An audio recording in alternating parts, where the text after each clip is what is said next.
Tercer grado Escuela de Pastoral. Lección 39. 42 Espiritualidad misionera. ¿Alguna vez te has preguntado cómo puedes ser un verdadero discípulo de Cristo en el mundo de hoy? Descubre el poder transformador de la espiritualidad misionera y cómo puede encender tu fe como nunca antes. Oración. Oh Dios, Padre misericordioso y fuente de toda sabiduría, me postro ante ti con humildad y gratitud por la oportunidad de aprender y crecer en tu amor. Te doy gracias por la lección que he tenido el privilegio de estudiar. Una lección que, como semilla plantada en mi corazón, busca florecer en obras de amor y verdad. Señor, abre mi mente y mi corazón para que pueda reflexionar profundamente sobre lo que he aprendido. Ayúdame a ver más allá de las palabras, a comprender el mensaje que tú deseas que asimile, y a discernir cómo esta enseñanza puede transformar mi vida y la de aquellos que me rodean. Espíritu Santo, ilumina mi entendimiento con tu luz divina. Concédeme la sabiduría para aplicar esta lección en mi día a día, para que no sea solo un conocimiento pasajero, sino una guía que moldee mis acciones, mis pensamientos y mis palabras, siempre en conformidad con tu voluntad. Te pido, Señor, que me des la gracia de vivir lo que he aprendido, de ser un reflejo de tu amor y misericordia en el mundo. Agradezco, Padre Celestial, por esta oportunidad de crecer en tu gracia. Cada día es un regalo, y cada enseñanza es una bendición que me acerca más a ti. Que mi vida sea un testimonio vivo de tu amor, y que, a través de mi ejemplo, otros también puedan encontrar el camino hacia ti. Te lo pido en el nombre de Jesucristo, nuestro Señor, quien con el Padre y el Espíritu Santo vive y reina por los siglos de los siglos. Amén. Toda actividad misionera exige una espiritualidad especial. Nuevas formas de cooperación misionera. 82. La cooperación se abre hoy a nuevas formas, incluyendo no solo la ayuda económica, sino también la participación directa. Nuevas situaciones relacionadas con el fenómeno de la movilidad humana exigen a los cristianos un auténtico espíritu misionero. El turismo a escala internacional es ya un fenómeno de masas positivo, si se practica con actitud respetuosa en orden a un mutuo enriquecimiento cultural, evitando ostentaciones y derroches, y buscando la comunicación humana. Pero a los cristianos se les exige, sobre todo, la conciencia de deber ser siempre testigos de la fe y de la caridad en Cristo. También el conocimiento directo de la vida misionera y de las comunidades cristianas puede enriquecer y dar vigor a la fe. Son encomiables las visitas a las misiones, sobre todo por parte de los jóvenes, que van para prestar un servicio y tener una experiencia fuerte de vida cristiana. Las exigencias del trabajo llevan hoy a numerosos cristianos de jóvenes comunidades a regiones donde el cristianismo es desconocido, a veces, proscrito o perseguido. Esto pasa también con los fieles de países de antigua tradición cristiana, que trabajan temporalmente en países no cristianos. Estas circunstancias son ciertamente una ocasión para vivir y testimoniar la fe. Durante los primeros siglos, el cristianismo se difundió, sobre todo, porque los cristianos, viajando o estableciéndose en regiones donde Cristo no había sido anunciado, testimoniaban con valentía su fe y fundaban allí las primeras comunidades. Más numerosos son los ciudadanos de países de misión y los que pertenecen a regiones no cristianas, que van a establecerse en otras naciones por motivos de trabajo, de estudio o bien obligados por las condiciones políticas o económicas de sus lugares de origen. La presencia de estos hermanos en los países de antigua tradición cristiana es un desafío para las comunidades eclesiales, animándolas a la acogida, al diálogo, al servicio, a compartir, al testimonio y al anuncio directo. De hecho, también en los países cristianos se forman grupos humanos y culturales que exigen la misión a de gentes. Las iglesias locales, con la ayuda de personas provenientes de los países de los emigrantes y de misioneros que hayan regresado, deben ocuparse generosamente de estas situaciones. La cooperación puede implicar también a los responsables de la política, de la economía, de la cultura, del periodismo, además de los expertos de los diversos organismos internacionales. En el mundo moderno es cada vez más difícil trazar líneas de demarcación geográfica y cultural. Se da una creciente interdependencia entre los pueblos, lo cual es un estímulo para el testimonio cristiano y para la evangelización. Animación y formación del pueblo de Dios. 83. La formación misionera del pueblo de Dios es obra de la iglesia local, con la ayuda de los misioneros y de sus institutos, así como de los miembros de las iglesias jóvenes. Esta labor ha de ser entendida no como algo marginal, sino central en la vida cristiana. Para la misma, nueva evangelización de los pueblos cristianos, el tema misionero puede ser de gran ayuda. En efecto, el testimonio de los misioneros conserva su atractivo incluso para los alejados y los no creyentes, y es transmisor de valores cristianos. Las iglesias locales, por consiguiente, han de incluir la animación misionera como elemento primordial de su pastoral ordinaria en las parroquias, asociaciones y grupos, especialmente los juveniles. Para conseguir este fin, es valiosa, ante todo, la información mediante la prensa misionera y los diversos medios audiovisuales. Su papel es de gran importancia, en cuanto ayudan a conocer la vida de la Iglesia Universal, las voces y la experiencia de los misioneros y de las iglesias locales donde ellos trabajan. Conviene que en las iglesias más jóvenes, que no están aún en condiciones de poseer una prensa y otros instrumentos, los institutos misioneros destinen personal y medios para estas iniciativas. Para esta formación están llamados los sacerdotes y sus colaboradores, los educadores y profesores, los teólogos, particularmente los que enseñan en los seminarios y en los centros para laicos. La enseñanza teológica no puede ni debe prescindir de la misión universal de la Iglesia, del ecumenismo, del estudio de las grandes religiones y de la misionología. Recomiendo que, sobre todo, en los seminarios y en las casas de formación para religiosos y religiosas se lleven a cabo tales estudios, procurando que algunos sacerdotes, o alumnos y alumnas, se especialicen en los diversos campos de las ciencias misionológicas. Las actividades de animación deben orientarse siempre hacia sus fines específicos: informar y formar al pueblo de Dios para la misión universal de la Iglesia, promover vocaciones adegentes, suscitar cooperación para la evangelización. En efecto, no se puede dar una imagen reductiva de la actividad misionera, como si fuera principalmente ayuda a los pobres, contribución a la liberación de los oprimidos, promoción del desarrollo, defensa de los derechos humanos. La iglesia misionera está comprometida también en estos frentes, pero su cometido primario es otro. Los pobres tienen hambre de Dios, y no solo de pan y libertad. La actividad misionera, ante todo, ha de testimoniar y anunciar la salvación en Cristo, fundando las iglesias locales que son luego instrumento de liberación en todos los sentidos. La responsabilidad primaria de las obras misionales pontificias. 84. En esta obra de animación, el cometido primario corresponde a las obras misionales pontificias, como he afirmado varias veces en los mensajes para la Jornada Mundial de las Misiones. Las 4 obras, propagación de la fe, San Pedro Apóstol, Santa Infancia y Unión Misional, tienen en común el objetivo de promover el espíritu misionero universal en el pueblo de Dios. La unión misional tiene como fin inmediato y específico la sensibilización y formación misionera de los sacerdotes, religiosos y religiosas que, a su vez, deben cultivarla en las comunidades cristianas. Además, trata de promover otras obras, de las que ella es el alma. La consigna ha de ser esta: todas las iglesias para la conversión de todo el mundo.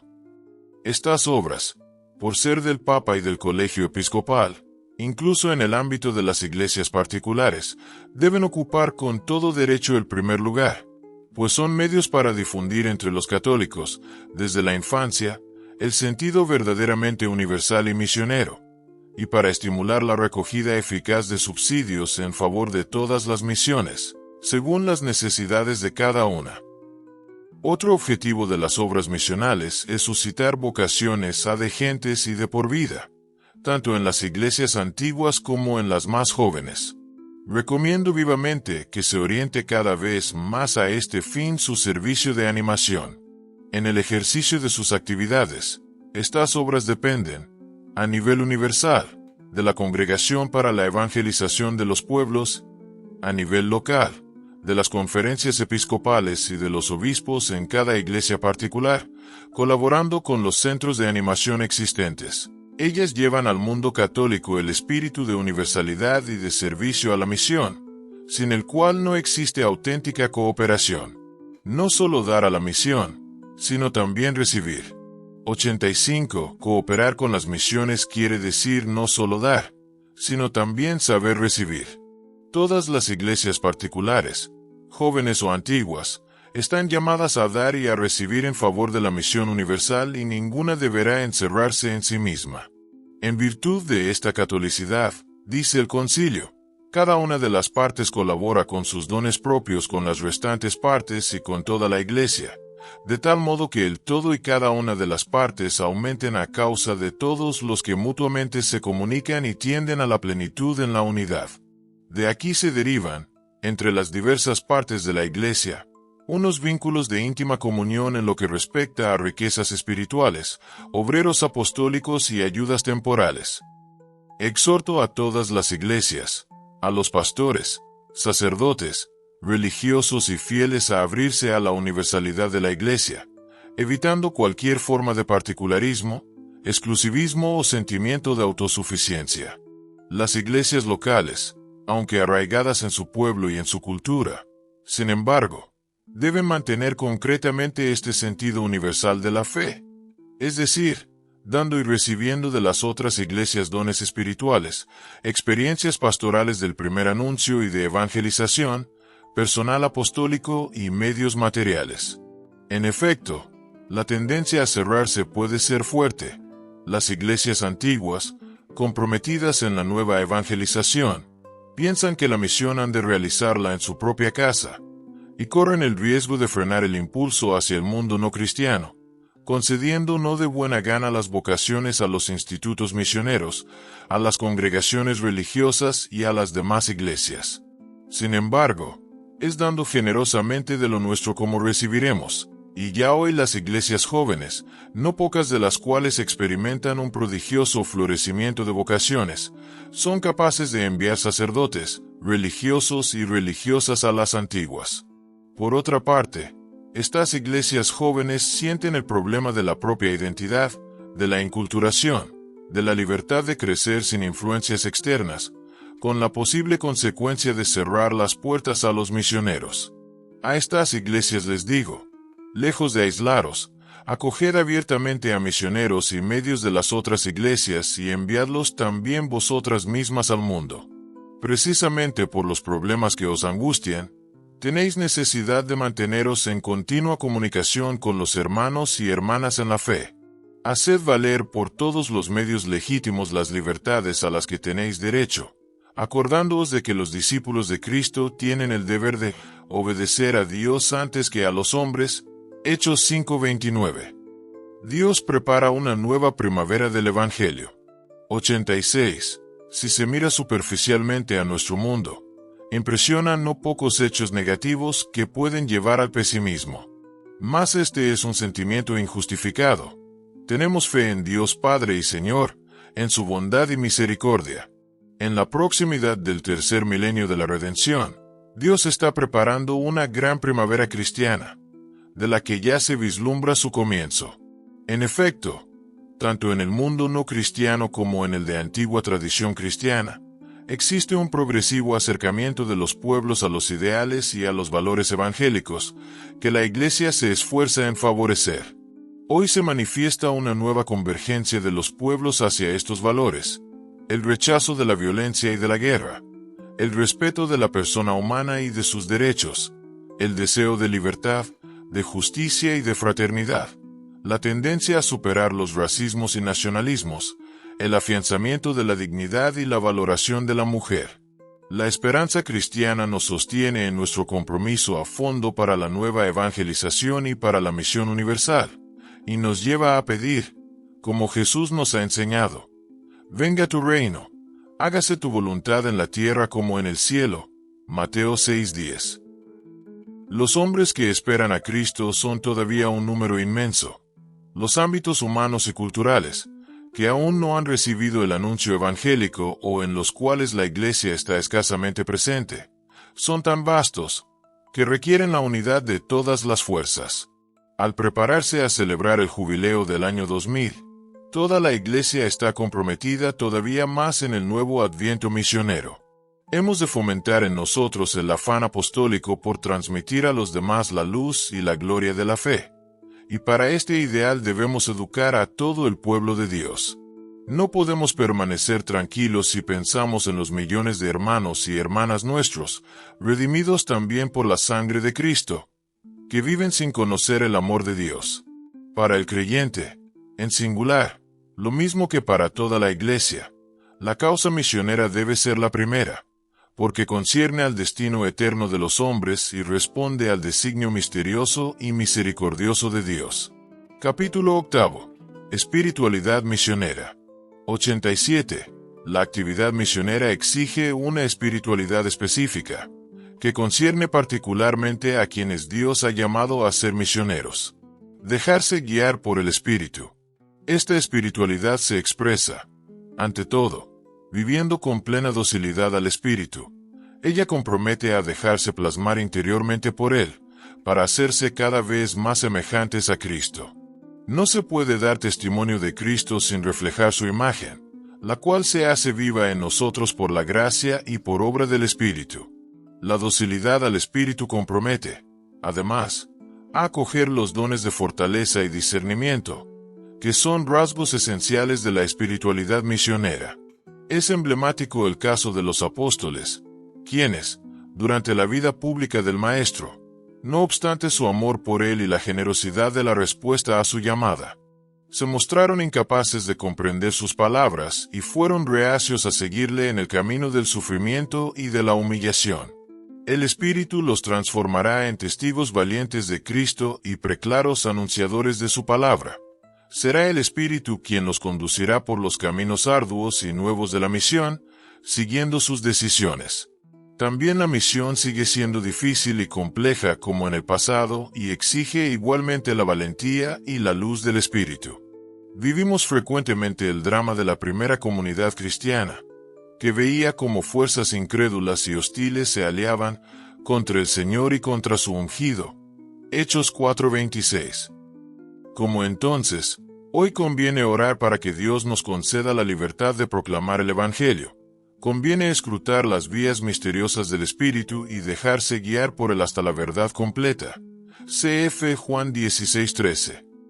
Vivir el misterio de Cristo, enviado. 88. Nota esencial de la espiritualidad misionera es la comunión íntima con Cristo. No se puede comprender y vivir la misión si no es con referencia a Cristo, en cuanto enviado a evangelizar.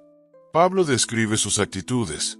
Tened entre vosotros los mismos sentimientos de Cristo, el cual, siendo de condición divina, no retuvo ávidamente el ser igual a Dios, sino que se despojó de sí mismo tomando la condición de siervo, haciéndose semejante a los hombres y apareciendo en su porte como un hombre, y se humilló a sí mismo, obedeciendo hasta la muerte y muerte de cruz. Filipenses 2, 5-8. Se describe aquí el misterio de la encarnación y de la redención, como despojamiento total de sí, que lleva a Cristo a vivir plenamente la condición humana y a obedecer hasta el final el designio del Padre. Se trata de un anonadamiento que, no obstante, está impregnado de amor y expresa el amor. La misión recorre este mismo camino y tiene su punto de llegada a los pies de la cruz. Al misionero se le pide renunciarse a sí mismo y a todo lo que tuvo hasta entonces y a hacerse todo para todos, en la pobreza que lo deja libre para el Evangelio, en el desapego de personas y bienes del propio ambiente, para hacerse así hermano de aquellos a quienes es enviado y llevarles a Cristo Salvador. A esto se orienta la espiritualidad del misionero. Me he hecho débil con los débiles. Me he hecho todo para todos, para salvar a toda costa a algunos. Y todo esto lo hago por el Evangelio. 1 Corintios 9, 22-23.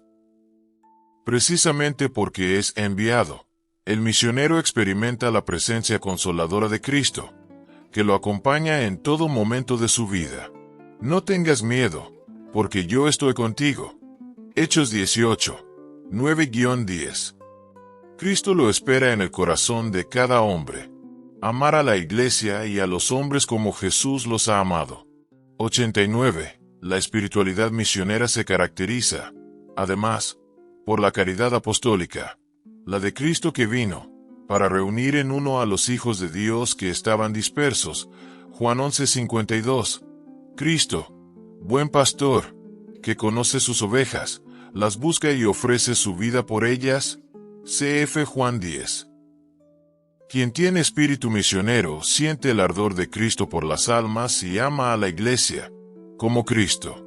El misionero se mueve a impulsos del celo por las almas, que se inspira en la caridad misma de Cristo y que está hecha de atención, ternura, compasión, acogida, disponibilidad, interés por los problemas de la gente. El amor de Jesús es muy profundo. Él, que conocía lo que hay en el hombre, Juan 2:25, amaba a todos ofreciéndoles la redención, y sufría cuando ésta era rechazada. El misionero es el hombre de la caridad, para poder anunciar a todo hombre que es amado por Dios y que él mismo puede amar, debe dar testimonio de caridad para con todos, gastando la vida por el prójimo. El misionero es el hermano universal. Lleva consigo el espíritu de la iglesia, su apertura y atención a todos los pueblos y a todos los hombres, particularmente a los más pequeños y pobres. En cuanto tal, supera las fronteras y las divisiones de raza, casta e ideología. Es signo del amor de Dios en el mundo, que es amor sin exclusión ni preferencia. Por último, lo mismo que Cristo, Él debe amar a la iglesia. Cristo amó a la iglesia y se entregó a sí mismo por ella. Efesios 5:25. Este amor, hasta dar la vida, es para el misionero un punto de referencia. Solo un amor profundo por la iglesia puede sostener el celo del misionero. Su preocupación cotidiana, como dice San Pablo, es la solicitud por todas las iglesias. 2 Corintios 11:28. Para todo misionero y toda comunidad, la fidelidad a Cristo no puede separarse de la fidelidad a la iglesia. El verdadero misionero es el santo. 90. La llamada a la misión deriva, de por sí, de la llamada a la santidad. Cada misionero lo es auténticamente si se esfuerza en el camino de la santidad.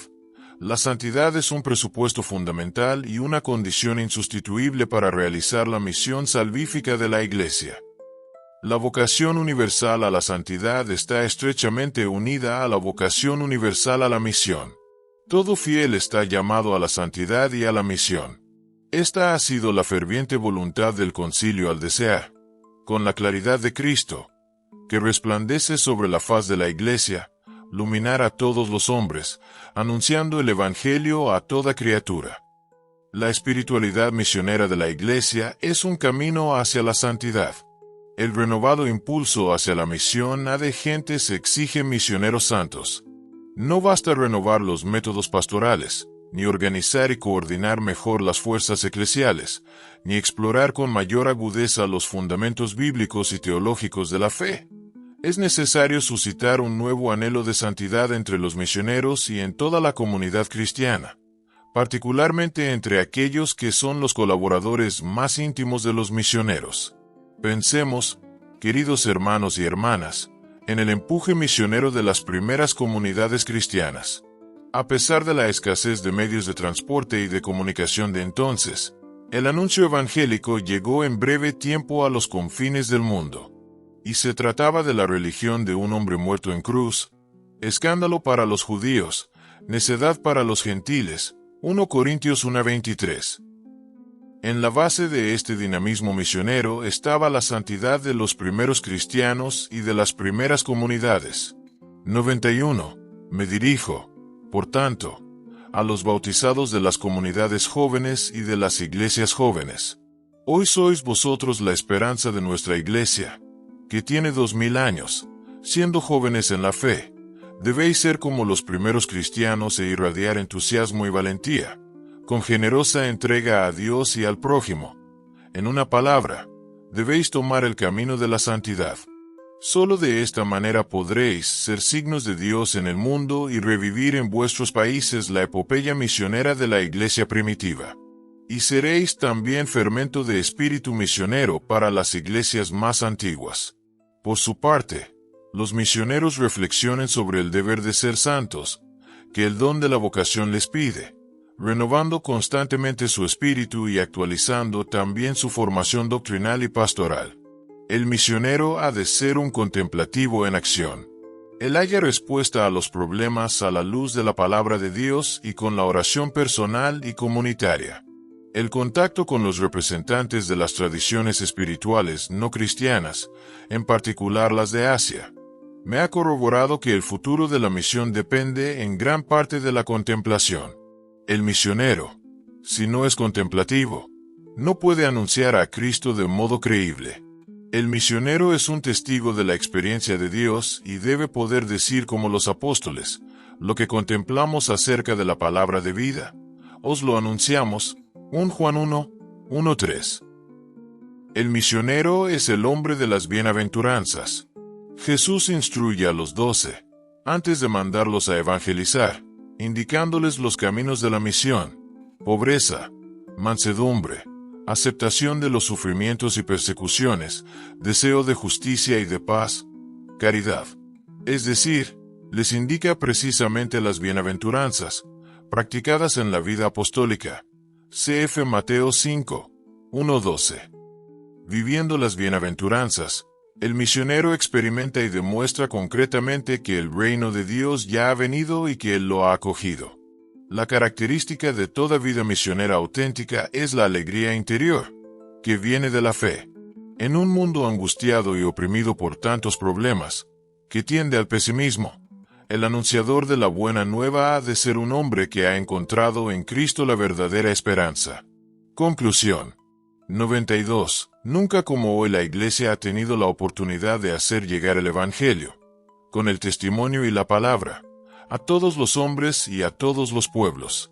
Veo amanecer una nueva época misionera, que llegará a ser un día radiante y rica en frutos, si todos los cristianos, en particular, los misioneros y las jóvenes iglesias responden con generosidad y santidad a las solicitaciones y desafíos de nuestro tiempo.